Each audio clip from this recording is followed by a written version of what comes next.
आइए शुरू करते हैं। अनुच्छेद 12, यहाँ पे राज्य की परिभाषा दी गई है। अब प्रश्न है कि राज्य कौन है। कार्यपालिका या विधायिका जो संघ का हो या राज्य का हो वो राज्य में आते हैं। स्थानीय स्वशासन जिसमें हम लोग पंचायती राज कहते हैं वो, और साथ ही साथ अन्य प्राधिकरण।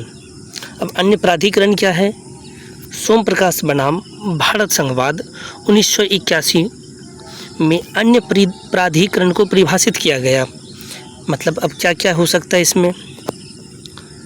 जिसकी कार्य सरकार की तरह है, जिसका पूर्व इतिहास सरकार का हिस्सा रहा हो, जैसे एयर इंडिया। भारत के सभी लोक उपक्रम जिसे हम लोग बोलते हैं सार्वजनिक, PSUs, ONGC हो गया, BPCL हो गया, NTPC, CSIR, ISRO, DRDO, BSNL, ये सभी आपके अन्य प्राधिकरण है। याद रखेंगे, न्यायपालिका राज्य नहीं है, लेकिन वही न्यायपालिका जब प्रशासनिक कार्य करे तब वो राज्य है। एक बात यहाँ पे ध्यान देने योग्य ये है कि BCCI कोई राज्य नहीं है, यह प्राइवेटली चलाया हुआ गया एक केवल और केवल संस्थान है। अनुच्छेद 13, राज्य ऐसी कोई विधि नहीं बनाएगा जो मौलिक अधिकार का हनन करता हो। अनुच्छेद 13(1) में है संविधान से पूर्व की चीज़ें वो सर्वोच्च न्यायालय परिभाषित करेगा। अनुच्छेद 13(2) संविधान के बाद में बनी गई चीज़ें वो भी सर्वोच्च न्यायालय परिभाषित करेगा। और अनुच्छेद 13(3) में है कानून की परिभाषा। कानून क्या है, किन्हें कानून कहा जाता है। कोई विधि हो ना, कोई विधि हो, कोई आदेश हो, कोई नियम हो, कानून हो, कोई उपनियम हो, कोई अधिसूचना हो, इन्हें कानून कहा जाता है। शंकरी प्रसादवाद 1951 में इससे संबंधित कई सारे जो वाद भी हुए वो ये हैं। शंकरी प्रसादवाद 1951, सज्जन सिंह बनाम राजस्थान सरकार 1965, गोलखनाथ बनाम पंजाब सरकार 1967। यहाँ पे कहा गया संविधान संशोधन विधि है और इसका पुनरावलोकन हो सकता है। फिर 24वां संविधान संशोधन हुआ 1971 में, तब इंदिरा गांधी की सरकार थी और ऐसा अधिनियम पारित किया गया कि संविधान संशोधन विधि की परिभाषा में नहीं आता है, इसलिए इसका पुनरावलोकन नहीं होगा। परंतु वर्तमान में इस बात को ध्यान रखेंगे, संविधान संशोधन विधि का हिस्सा है और इसका पुनरावलोकन होता है। इसमें दो तरह का सिद्धांत भी लिया गया, पृथक्करणीयता का सिद्धांत और गहनता का सिद्धांत। यानी यदि कोई संशोधन होता है जिनमें ऐसे तथ्य हैं जो संविधान के अनुरूप नहीं है, उन्हें पृथक कर दिया जाता है, और जो अनुरूप है उन्हें ग्रहण कर दिया जाता है। अनुच्छेद 14 समता का अधिकार, विधि के समक्ष समानता, ये ब्रिटेन से ली गई है, और विधि के समक्ष समान संरक्षण ये अमेरिका से लिया गया है। फिर अनुच्छेद 15 पे आते हैं हम लोग। अनुच्छेद 15 है राज्य किसी भी नागरिक के साथ लिंग, जाति, समुदाय, धर्म या जन्म स्थान के आधार पर भेदभाव नहीं करेगा। ठीक। अब इसके बाद 15(2) में आता है राज्य किसी भी नागरिक के साथ लिंग, समुदाय, जाति, धर्म या जन्म स्थान के आधार पर भेदभाव नहीं करेगा। यहाँ राज्य के साथ साथ व्यक्ति भी है, यानी कि नागरिक भी है, इस बात का ध्यान रखेंगे। जैसे मंदिर हो गया, कुआं हो गया, पार्क, अस्पताल आदि स्थानों पर, रेलवे स्टेशन पर आदि स्थानों पर। 15(3) में है राज्य महिला और बच्चों के लिए विशेष प्रावधान कर सकता है। जैसे आपका हो गया मातृत्व लाभ अधिनियम 1961।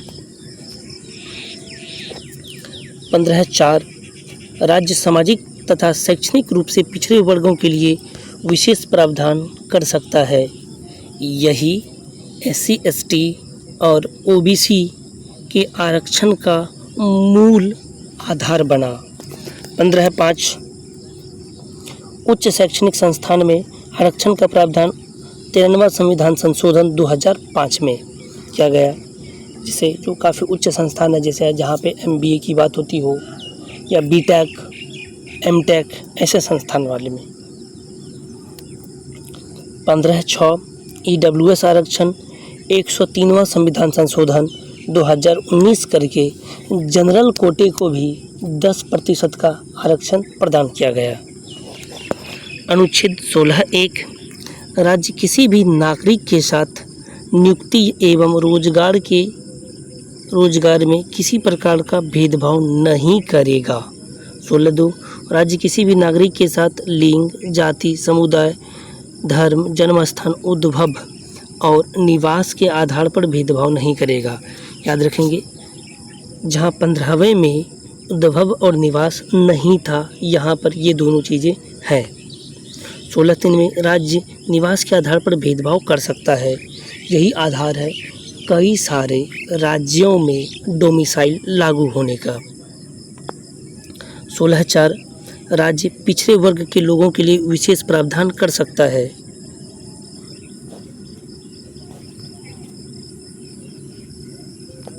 ठीक, अब बात आते हैं 16(5) यानी कि राज्य धर्म के आधार पर धार्मिक परियोजनाओं में विशेष धर्म है, ये यहाँ पे धर्म लिखिएगा, ठीक ना, धर्म के नागरिकों को आरक्षण प्रदान कर सकता है। 16(6) फिर से यहाँ पे EWS आरक्षण की बात है। आप लोगों को ये बात पता है, EWS आरक्षण शिक्षा प्राप्ति में भी और साथ ही साथ रोजगार और नियुक्ति में भी है, यानी कि सभी स्थान पर अब EWS आरक्षण लागू हो गया है, जिसके लिए 103वां संविधान संशोधन 2019 में किया गया था। अनुच्छेद 17 अस्पृश्यता का अंत, अस्पृश्यता निवारण अधिनियम 1955 आया था। फिर SC/ST अत्याचार निवारक अधिनियम 1989 आया। अब आता है अनुच्छेद 18 उपाधियों का अंत। 18(1) में है राज्य किसी व्यक्ति को किसी प्रकार का उपाधि प्रदान नहीं करेगा। 18(2) में है कोई भी भारतीय विदेश से उपाधि ग्रहण नहीं करेगा। 18(3) विदेशी भारत में कार्यरत विदेश जो है वो विदेश से उपाधि ग्रहण नहीं करेगा। 18(4) में है राज्य के अधीन विश्वास का पद धारण करने वाला कोई भी व्यक्ति राष्ट्रपति के अनुमति से उपहार स्वीकार कर सकता है। ठीक है, अब आते हैं अनुच्छेद 19 में ना, इसके तहत अनेक प्रकार का स्वतंत्रता दी गई है और सबसे ध्यान रखने वाला बात यह है कि यह निरपेक्ष है, सापेक्ष नहीं है, अर्थात इस पे रोक लगाया जा सकता है।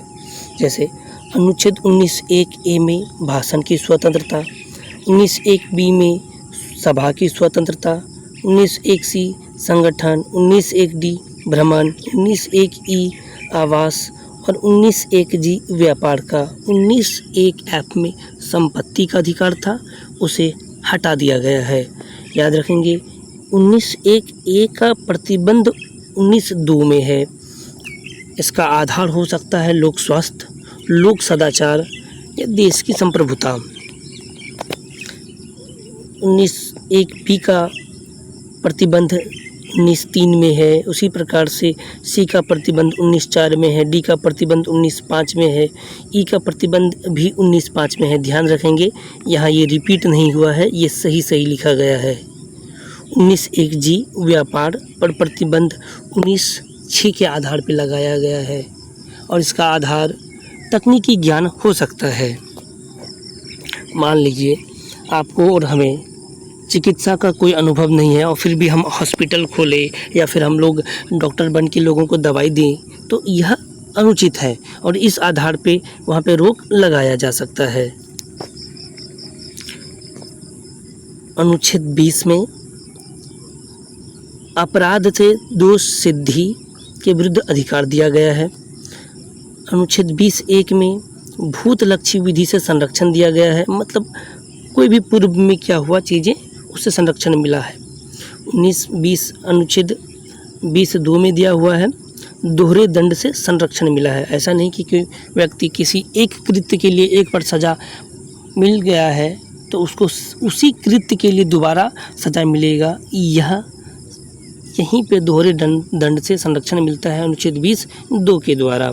अनुच्छेद 20(3) खुद के विरुद्ध गवाही देने से संरक्षण मिलता है। फिर आता है अनुच्छेद 21(a) प्राण और दैहिक स्वतंत्रता। मेनका गांधी वाद, ये वाट नहीं ये वाद है ना, ये वाट नहीं ये वाद है। अब यहाँ पे क्या था, इसमें था गरिमापूर्ण जीवन की बात। ये गफीन जहान नहीं है भैया जी, ये है आपका सफ़ीन जहां बनाम अशोकन, ठीक है, ये है सफ़ीन जहान, इस बात का ध्यान रखेंगे। ये है आपका सफ़ीन जहान।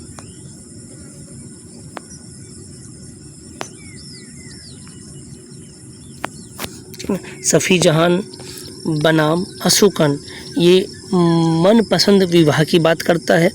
फिर पुट्टा स्वामी विवाद आता है जो 2017 में है और यह निजता की बात करता है, ये विवाद है, ठीक ना। यहाँ पे यह निजता का अधिकार देता है। सुचेता श्रीवास्तववाद, यह प्रजनन का अधिकार देता है, ठीक। इसी प्रकार से ये विशाखावाद है, ठीक ना भैया जी, ये सॉरी यहाँ पे गलत है, ये आपका विशाखावाद है, विशाखावाद,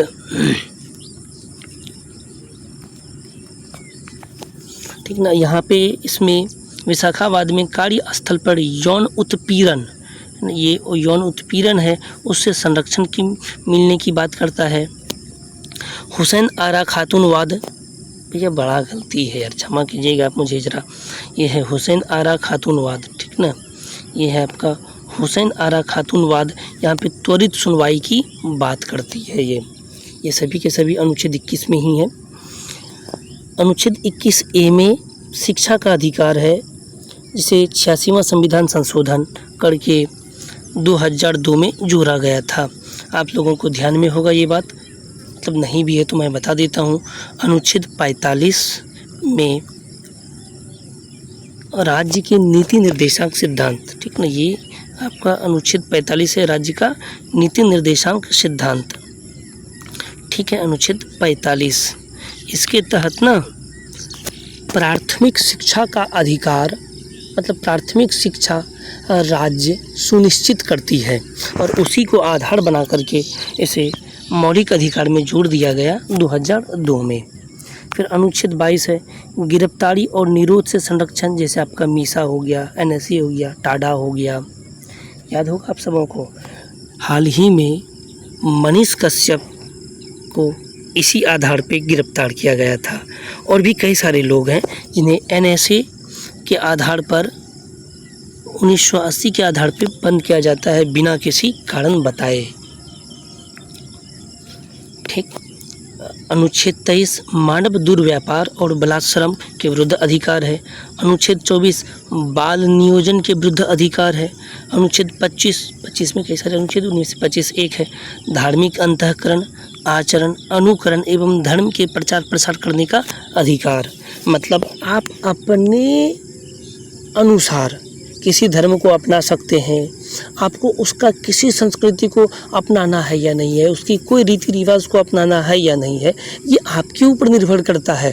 यदि आप कोई मुस्लिम है और आपका मन करता है कि हम नमाज नहीं पढ़े, तो आप बिल्कुल नमाज नहीं पढ़ सकते हैं, ठीक। यदि आप कोई मुस्लिम है और आपका मन करता है कि नहीं हम मंदिर में जाकर के ध्यान करें बैठे, तो आप यह भी कर सकते हैं। और साथ ही साथ आप किसी भी धर्म के यदि लोग हैं तो आप अपने धर्म का प्रचार प्रसार कर सकते हैं, ये आपका अधिकार है। अनुच्छेद 25(2) लोक स्वास्थ्य, सदाचार, लोक व्यवस्था के आधार पर राज्य धार्मिक अधिकारों पर रोक लगा सकता है। आप लोगों को यह बात ध्यान में होगा कि ऐसा नहीं हो सकता है कि मान लीजिए हम आप किसी भी धर्म के हैं और हम आप जाकर के ऐसे प्रचार प्रसार करें या फिर ऐसा आचरण करें जिससे लोक व्यवस्था बिगड़ रहा हो, तो सरकार इस पे रोक लगा सकती है। चाहे सड़क पे बैठकर नमाज पढ़ना हो या फिर उसी सड़क पर से रथ यात्रा हो या कोई अन्य चीज़ें हो वो लेके जाना हो, जिससे लोगों का मतलब जिससे लोक व्यवस्था बिगड़े, उस आधार पर राज्य उस पर रोक लगा सकती है। अनुच्छेद 26 धार्मिक कार्यों के प्रबंधन का अधिकार है। अनुच्छेद 27 धार्मिक कर पर प्रतिबंध है। अनुच्छेद 28 यहाँ पे ध्यान देने योग्य बात है कि अनुच्छेद 27 के तहत धार्मिक कर पे कर पे प्रतिबंध है, शुल्क पे नहीं। आप इस बात का जानते हैं, देखे भी होंगे, आप अनुभव भी किए होंगे। कई सारे जब आप मंदिरों में जाते हैं तो वहाँ पे आपका वीआईपी एंट्री के लिए कुछ शुल्क लिया जाता है, तो उस पर प्रतिबंध नहीं है। आप पे टैक्स नहीं ले सकता है। टैक्स मतलब वो चीज़ें जो हर व्यक्ति पे लगता हो। शुल्क आप अपनी इच्छा से चाहे तो आप दीजिए, नहीं चाहे तो मत दीजिए, फिर आपको वो सेवा नहीं मिलेंगी, ऐसी चीज़ें। अनुच्छेद 28 धार्मिक शिक्षा को स्वतंत्रता का अधिकार, यानी कि धार्मिक शिक्षा का स्वतंत्रता का अधिकार है ये, ठीक ना। फिर अनुच्छेद 29, ये भैया ना कुछ गड़बड़ है यहाँ पे, ये है अल्पसंख्यक, है ना। अल्पसंख्यकों को अपनी है, ये जापानी नहीं है ना, ये है अल्पसंख्यक।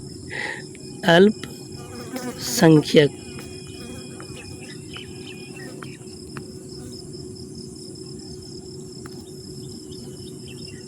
अल्पसंख्यक, है ना, को अपनी भाषा, लिपि, संस्कृति को, ये संरक्षित नहीं है भैया जी, यहाँ पे संरक्षित है ना, यहाँ पे संरक्षित करने का अधिकार है। अब आगे है ना, फिर से ये गलती है, यानी कि अल्पसंख्यकों को, यहाँ पे अल्पसंख्यक है, अल्पसंख्यकों को अपने पसंद के शिक्षण संस्थान खोलने तथा चलाने का अधिकार है। अनुच्छेद 31, ये ना गड़बड़ है जी, है ना, ये गड़बड़ है। बातें क्या था, यहाँ पे था संपत्ति का अधिकार, ठीक, यहाँ पे था आपका संपत्ति का अधिकार, जिसे 44वें संविधान संशोधन 1978 के द्वारा हटा दिया गया और अनुच्छेद 301 के तहत जोड़ा गया, और वह अनुच्छेद 301 कानूनी अधिकार है ना। ये गड़बड़ था यहाँ पे, तो मैंने इसको काट दिया है। तो क्या बताएं भैया जी, टाइप करते वक्त। चलिए आगे बढ़ते हैं। उसी तरह से यहाँ पे फिर से गलती कर दिया गया है, आप इसको छोड़ दीजिए,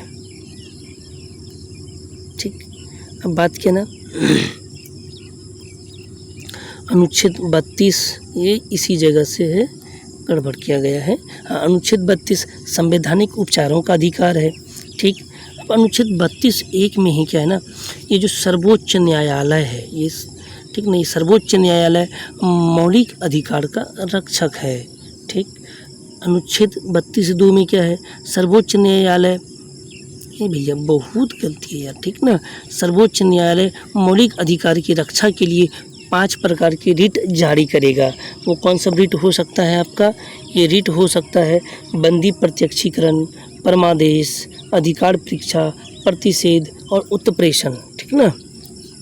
अनुच्छेद 32(3) में क्या है, संसद सर्वोच्च न्यायालय का रिट क्षेत्राधिकार में वृद्धि कर सकता है परंतु कमी नहीं कर सकता है, ठीक। उसी प्रकार से अनुच्छेद 35(3) में, मतलब 33 में है, संसद, सेना हो गया, आसूचना विभाग हो गया, पुलिस सेवा हो गया आदि में कार्यरत लोगों के मौलिक अधिकार को कम कर सकता है। अनुच्छेद 34 सैन्य कानून लागू क्षेत्रों में मौलिक अधिकार प्रतिबंधित हैं या पूर्णतः समाप्त किया जा सकता है।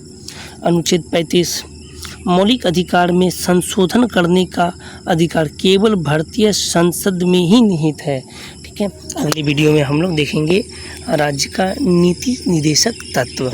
यहाँ तक बने रहें आप, इसके लिए धन्यवाद।